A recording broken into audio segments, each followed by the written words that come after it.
It's a fairly known fact that Edinburgh is a UNESCO World Heritage Site.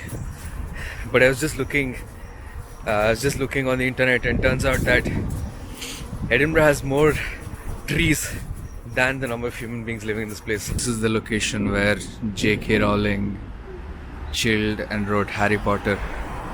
The architecture is really something else. Right now we are heading to Greyfriars Kirkyard, and hopefully we get to see some Harry Potter stuff there.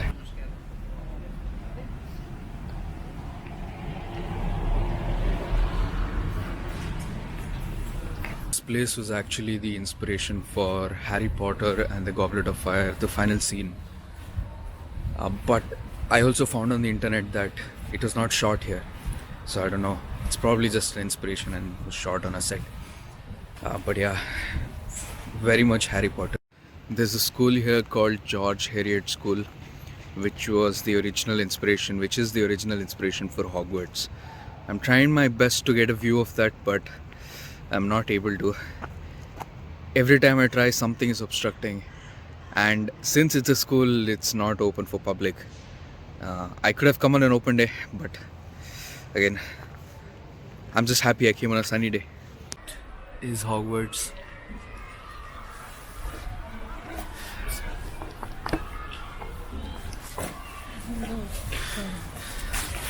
Managed to get a sneak peek of the Hogwarts school. But it is a private school, so it is not open for public. I'm trying other ways to look at it. I asked a couple of locals. There is another way to actually approach the place.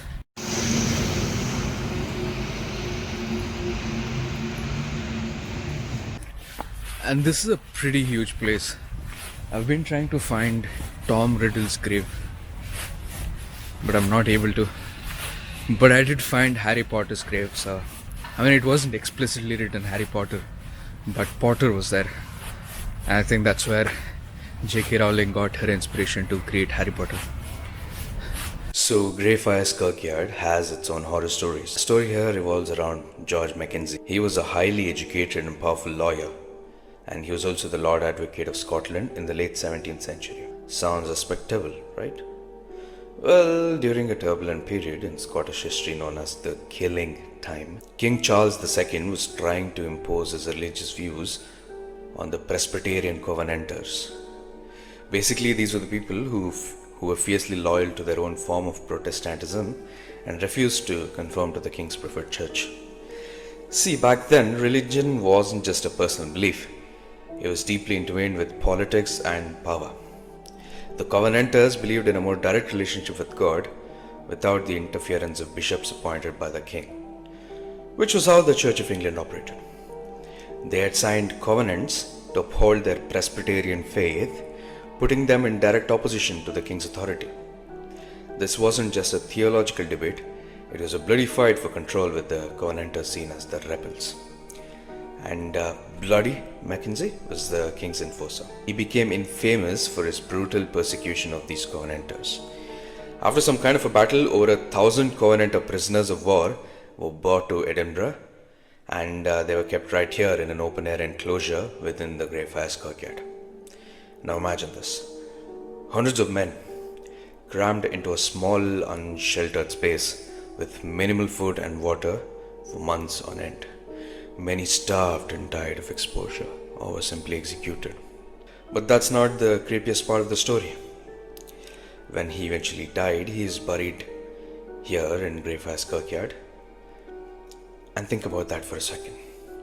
The man responsible for so much suffering in this very place is buried just yards from where his victims perished. Irony or something far more sinister. And this is where the really spooky stuff begins. For centuries, Greyfriars Kirkyard has had a reputation for being haunted, but it was in 1999 that things apparently kicked into overdrive. A homeless man seeking shelter from the bitter Edinburgh cold supposedly broke into Mackenzie's grave. According to the legend, he fell through the floor, landing in a hidden chamber filled with old coffins, and even more unsettling, what some believed to be a plague pit. This event is said to have reawakened the bloody Mackenzie spirit, unleashing what's now known as the Mackenzie's poltergeist. Since then, there have been hundreds, if not thousands, of reports of strange and terrifying occurrences.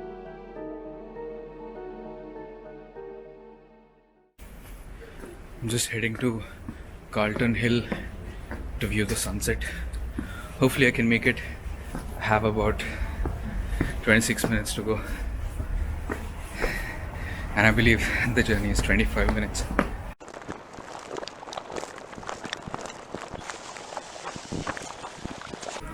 I'm currently heading to the free ghost store.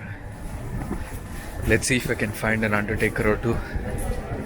Or maybe ghosts aren't comfortable on camera. Even my sense of humor seems to be dead. Now imagine this is the early 18th century.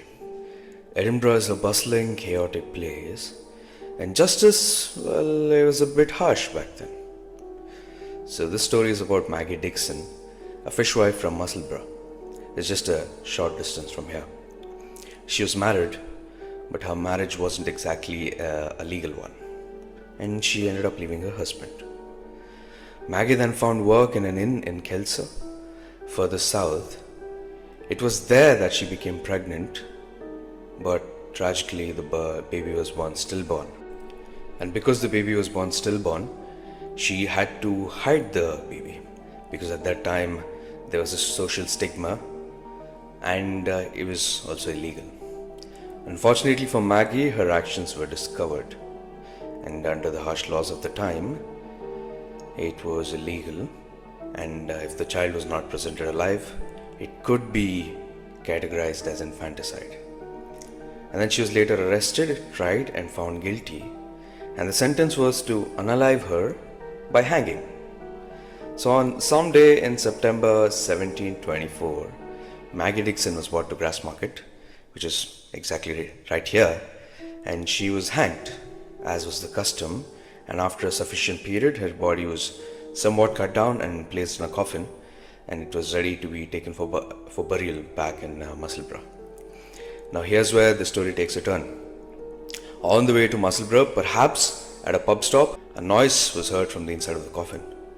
To the absolute shock and horror of those present, Maggie Dixon was alive. She sat up, groaning, having miraculously survived the hanging. Impossible! The locals were absolutely shocked. They had the look of horror looking at what exactly happened. But at this time, technically, she completed her sentence because she was pronounced unalived, and then suddenly she comes back to life. So technically, legally, she had paid her debt. So she was free. She went on to live for many more years, reportedly even having more children. She even became a local celebrity, and her story passed down through generations. Right here, there's a pub named Maggie Dixon's Pub. This isn't a ghost story in the traditional sense, but it's a tale of horror, madness, and a moment in history so bizarre, it's hard to believe. Our story takes us back to the early 18th century. There was a grand mansion, the Queensberry's house. This was the lavish residence of the Duke of Queensberry. As you can imagine, a powerful family like that had its secrets, and one of their deepest, darkest secrets was the Duke's eldest son, a young man named James Douglas. James was, by all accounts, born with severe mental disabilities. In an age with no understanding of mental health, he was considered violently insane. To protect the family's reputation and perhaps others from him, he was kept hidden away.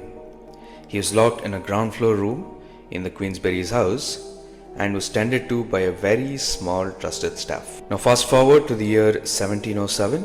This was a monumental year for Scotland. The Act of Union was being signed, which was merging the Scottish and English parliaments. As you'd expect, at the Queensberry's house, the Duke was throwing a huge party. Servants were everywhere, wine was flowing, and music everywhere. And this, my friends, is where the horror truly begins. Amidst all the chaos, all the noise and the distraction of the party, Young James, the locked away son, somehow managed to escape his room. The exact details are fuzzy, but imagine him wandering through the now unattended corridors of this very house, drawn by the sounds and smells. He made his way down to the kitchens, and what he found there chilled to the bone. Because while most of the staff were celebrating, one poor soul had been left behind, a young kitchen boy, probably no older than James. He was left to tend to a meat roasting on a spit on an open fire. The legend claims that James, in his deranged state, attacked the unsuspecting boy. He killed him, and in an act so unthinkable, so barbaric, he removed the meat from the pit and roasted this young boy and started eating him. Now, when the celebrations finally died down and the house began to quiet, some servants eventually returned to the kitchen, and there they were met with a sight that would haunt them for the rest of their lives. The mutilated remains of the kitchen boy and James, the Duke's son, still consuming his horrifying meal.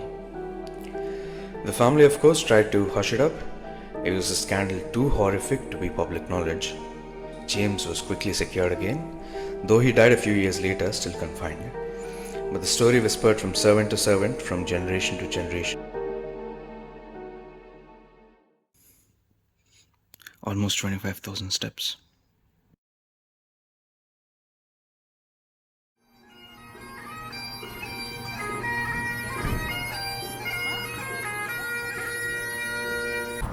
Hello everyone, good morning, welcome back. Today I'm heading to Dean's Village, which is a very small and picturesque village here. So yesterday night I stayed in a youth hostel, backpackers hostel.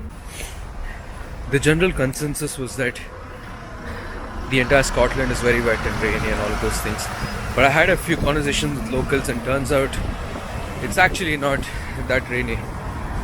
One person said that monthly you could expect on an average of 10 days of rain in the winter, which I think is pretty good because I've been here for 2 days and this is my second day and I haven't seen any rain at all, and it has been sunny today, it was sunny yesterday, and yeah, I'm pretty much enjoying my time here in Edinburgh. I'm here in November, close to the mid of November, and all of the Christmas stalls have been put up, and it said that Edinburgh's Christmas market is one of the best in the world, so I'm really excited to explore that, and I hopefully get to see it. Yesterday I tried to enter, but it was closed at 5 p.m. and I went I think around 6:30 or 6 p.m. I believe that's just an hour late. So hopefully today I get to catch it. After Dean's Village, I have a couple of other things to explore, some places that I want to visit, and then I also want to visit the museum. After that, hopefully I get to see the Christmas market.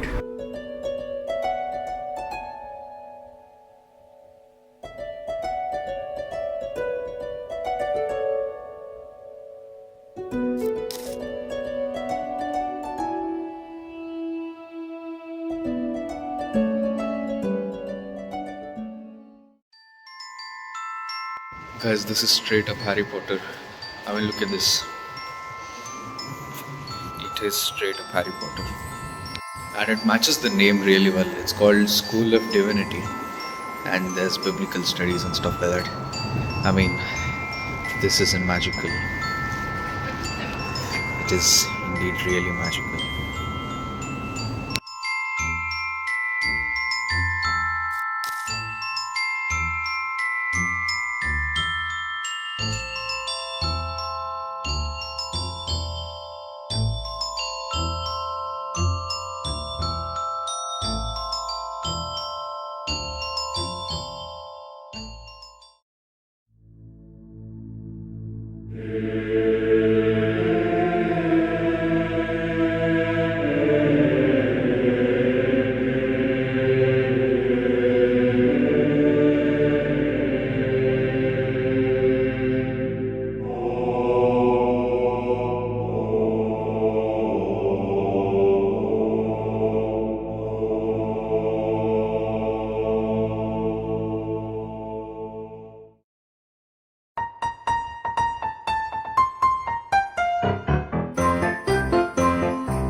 is probably one of the best architecture I've ever seen in my life.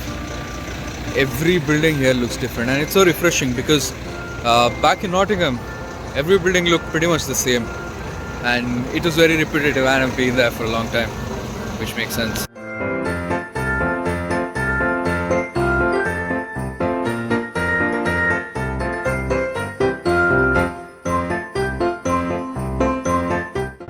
I went all around just to find out there's only one entrance, and I've been walking for what, 20 minutes now?